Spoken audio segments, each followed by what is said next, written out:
Okay, we're back for part 3. Part 2 was probably a little boring. 20 minutes of just basically turning on the lathe.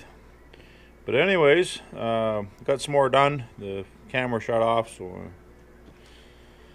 I left it how it was because we still don't have any editing software, so we get what we get. So here we got our selection of gear cutters that we collected up. A couple of wheel cutters over there.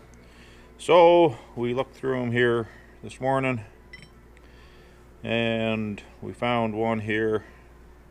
Don't know if you can read what's on there or not. Anyways, it's been etched on the other side. Anyways, it's 14 diametric pitch, 14 and a half pressure angle.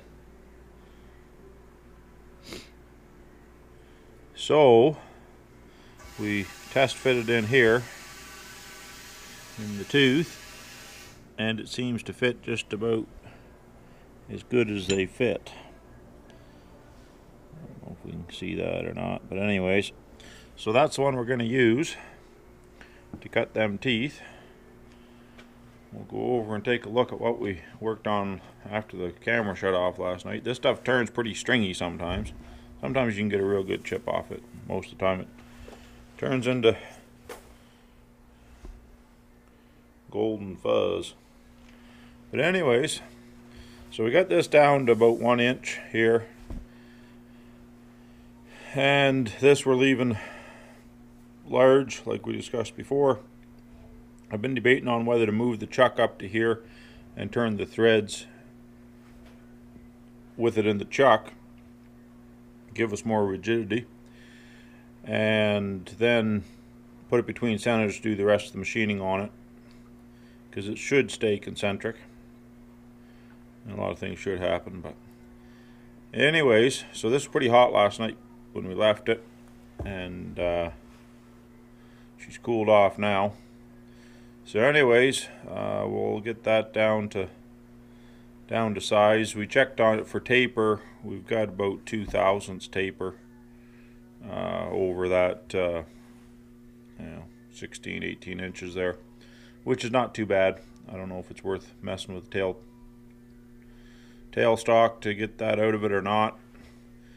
And but I think we are going to move this further into the chuck and true it up again. We got a pretty good surface to index on there. We can index on this surface and get her running true. When we're closer to the chuck, we should be running truer, but we'll double check this once we do another cut on it.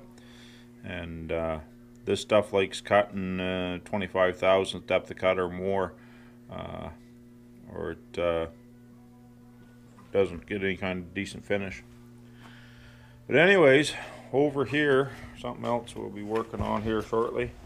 This is the underdrive unit for the lathe, and we bored this out on one of our early Friday night disaster reports. We showed having this on the lathe and boring it out with a boring bar, 1.25 inches, and we got the bushings to put in that, so we'll be working on that. And we'll be over here. We turn this shaft here. That's actually a axle shaft.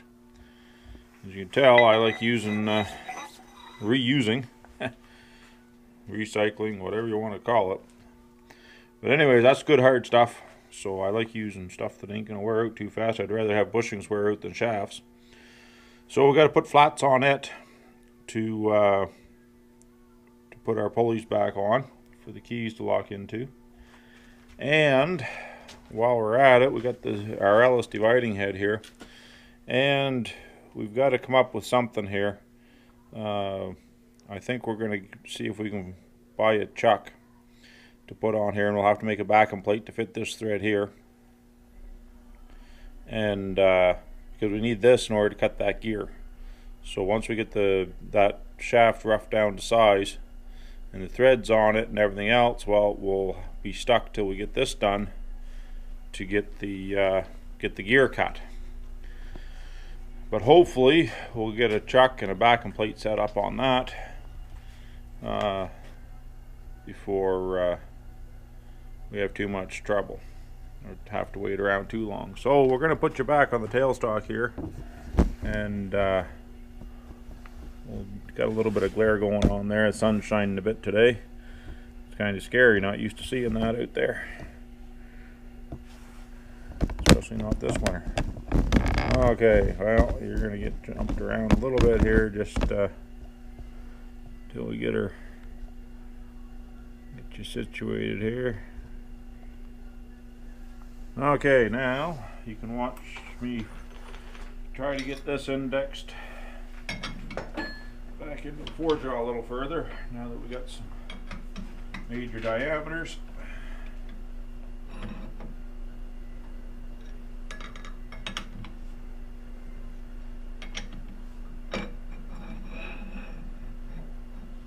We're going to run her right back to where we know we got.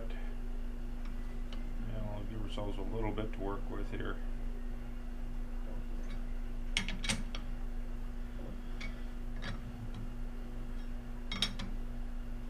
Okay, that's snugged up. I'm going to have to shut down and do a chip clean up here. Okay, now put the carriage down.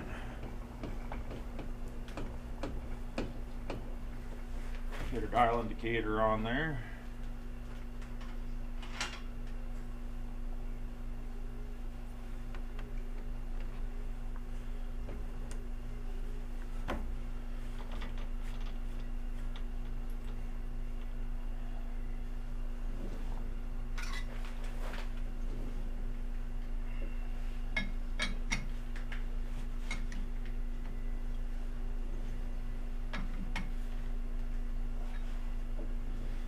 Started out about 50 thousandths.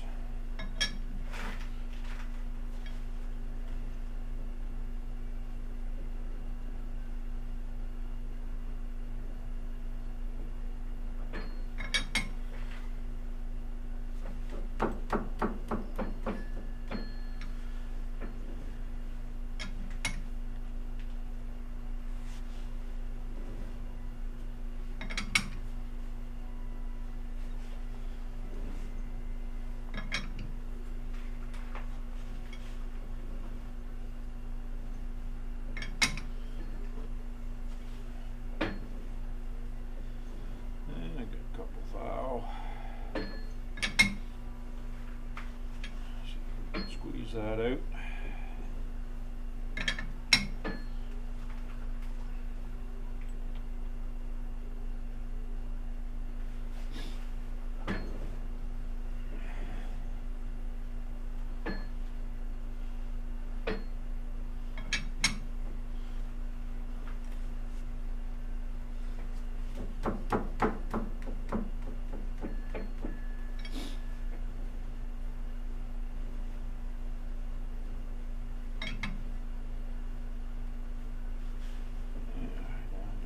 Few tenths here, but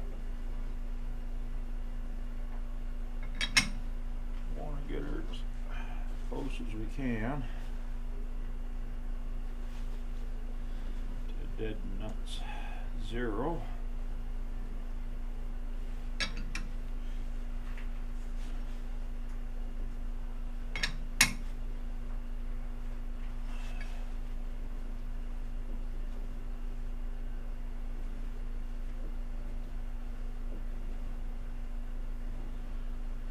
Bounce around on needle width.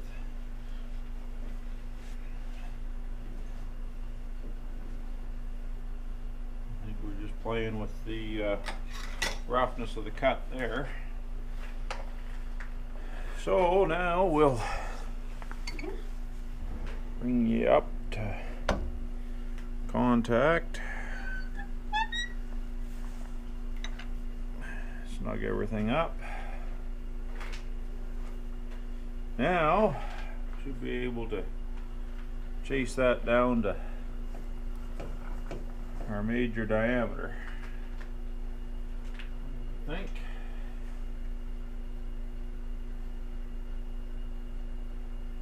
Yeah, the cutter's getting a little wore there.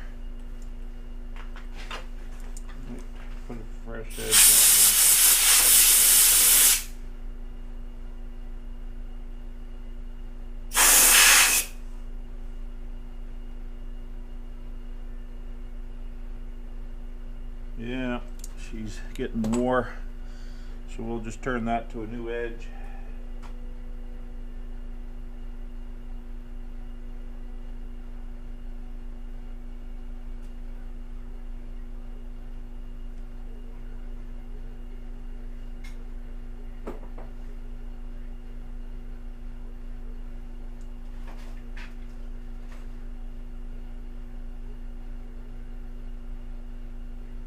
Well, we will as soon as we find our Allen key for it. Should have been on the bench. I don't see it. Oh yeah, I cleaned everything up, put it over here on the shelf with everything else where it belongs. Who would think to look there, eh?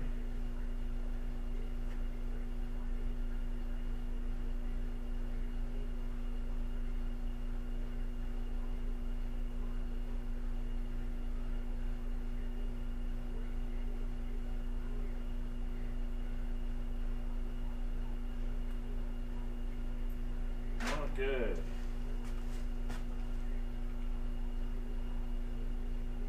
Nice fresh edge on there. Should give us a little bit better finish. And let's see.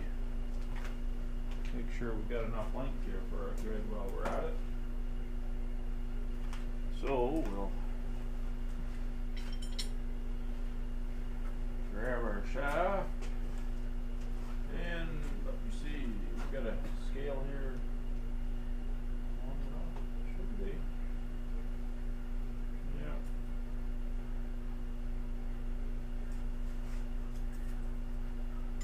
So to that shoulder, we're looking at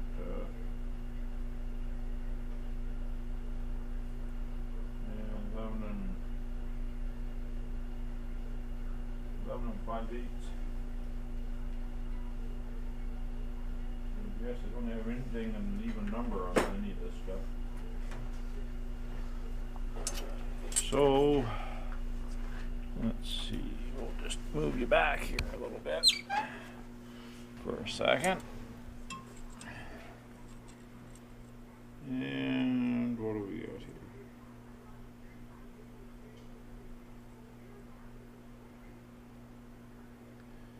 And you get not quite 11 and a half. 12 to the chuck. Okay, so we can take that down a bit more. Double check our measurement.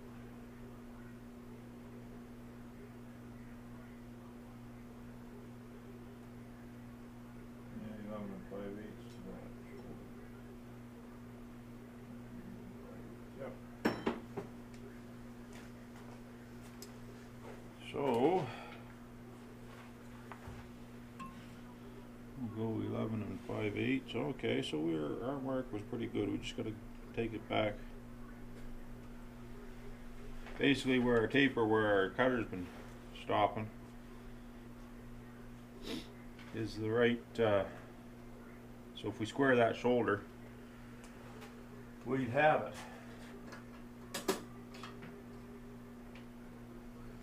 We don't want to completely square the shoulder, so what we're going to do is we'll just step that down a little bit, and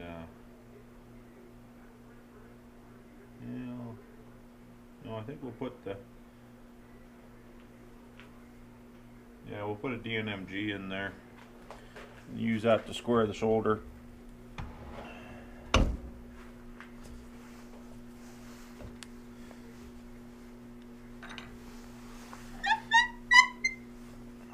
Like that. Okay, so we're lined up and ready to spin again. Put the shop coat on. Oh, he's getting this jacket all dirty.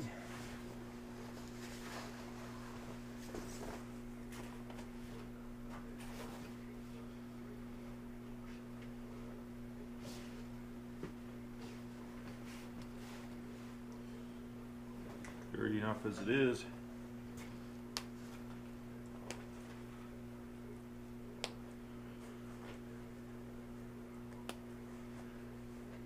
Okay, we'll make sure you can still see what we're doing here. And we'll make some chips fly here. Let's see, we better grab our micrometer. We get all bit of a fan of brown and sharp. I'm getting all brown and sharp micrometers up to 10 or 11 inches, somewhere around there. Anyways,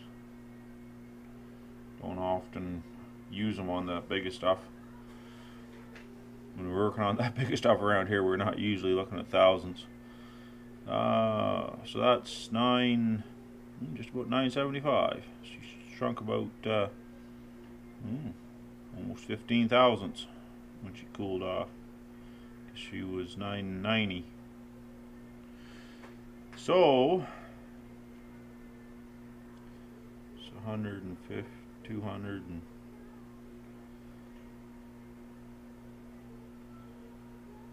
yeah, 225, and that thread actually is about 15 thousandths undersized to nominal. So yeah, we got 200 thousandths to come off here. So let me see, we're 562 the RPM.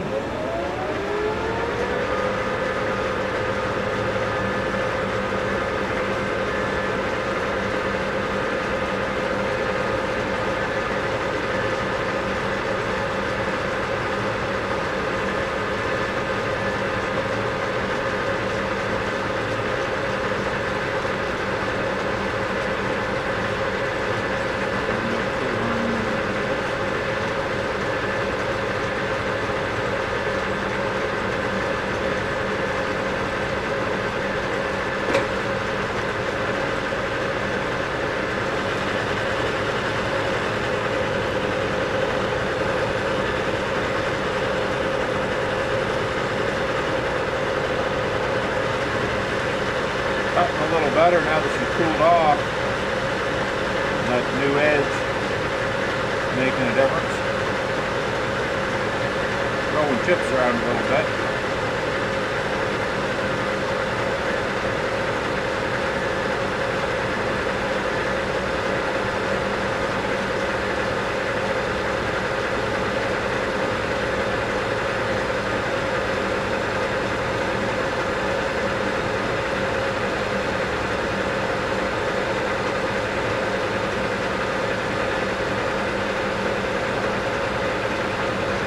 Try a little heavier cut next time, but we're in no rush. Turning a fairly long piece, no use an excessive tool pressure on it.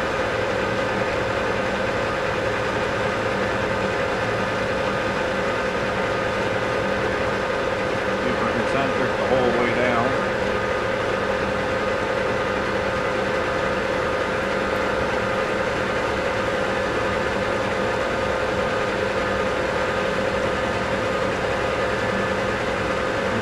Cut on this, that'll be a good accomplishment anyways.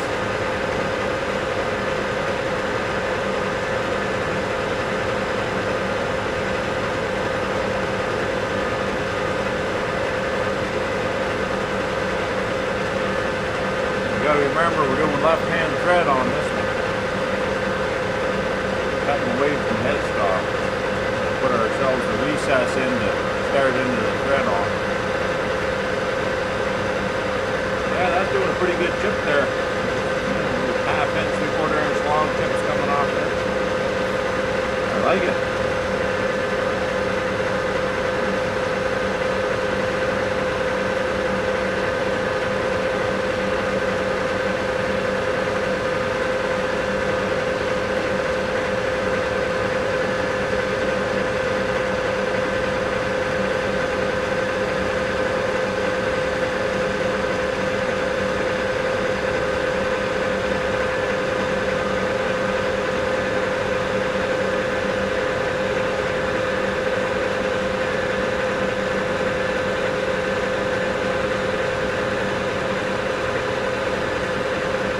One thing I've noticed lately on the YouTube stuff, everybody's doing them up like TV shows. They edit out all the actual stuff they're doing and just putting in highlight rolls, basically. You don't get a true impression impression of how long it takes to build something or do something anymore. I'm not talking sizes and dimensions and techniques. It's all just almost like turned into an entertainment industry to a great extent with a lot of fellows. To me, the whole goal here is to see what somebody's doing. Not watch a TV show. If I'm going to do that, I can turn on TV.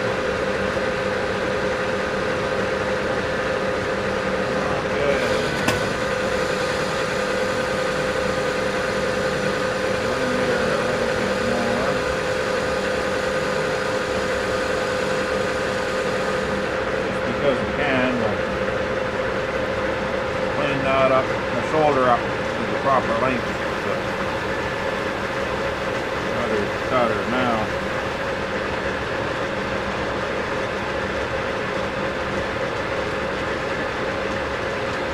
And I'll go with another 25 thou depth of cut.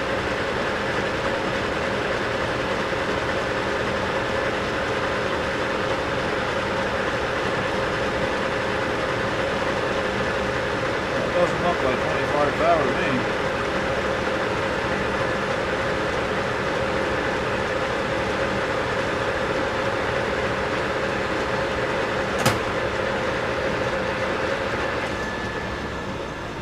Get that much pushback off of there, and then we push back a bit. Let's see where we're at.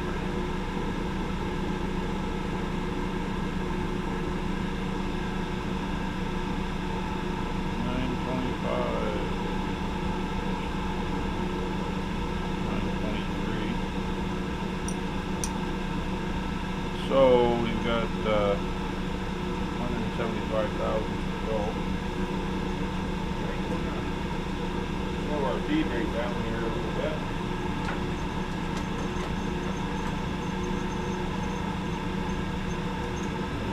We're going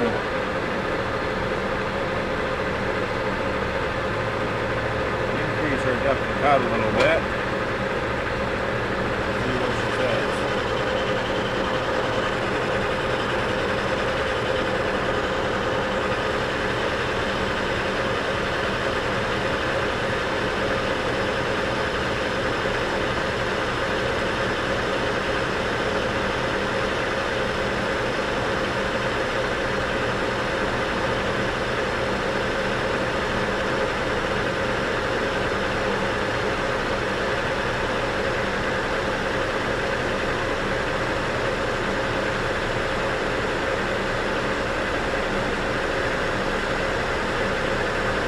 Hurting a nice little tip off there now.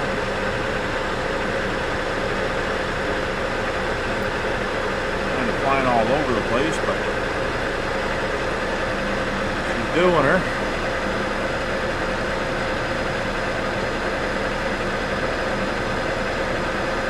But anyways, more of the same.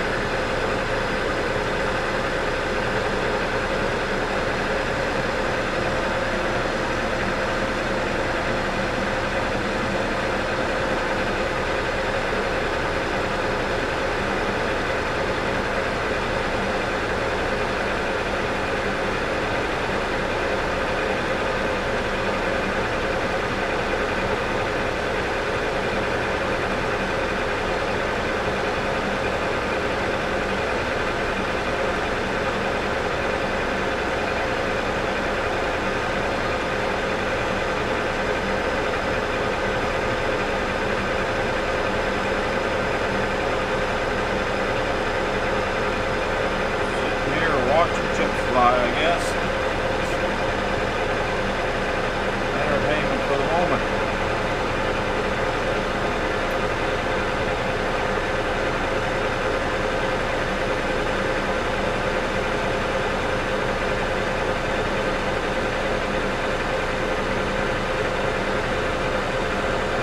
Do a deeper check after this guy.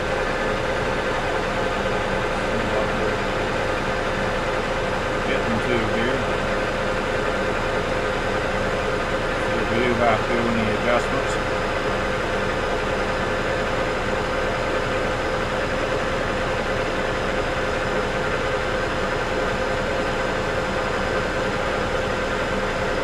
and this steel quite often has stresses in it, so turn her down a bit, let her set, and all of a sudden you got a curve in her after an hour or so.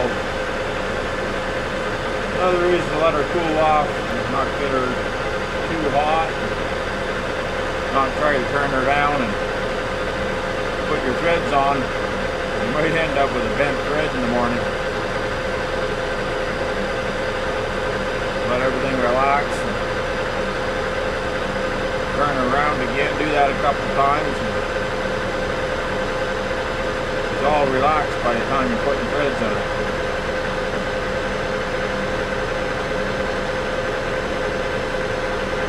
This piece is fairly straight to start with, and it's forged. But anything that's forged, you gotta expect to have a certain amount of stresses in.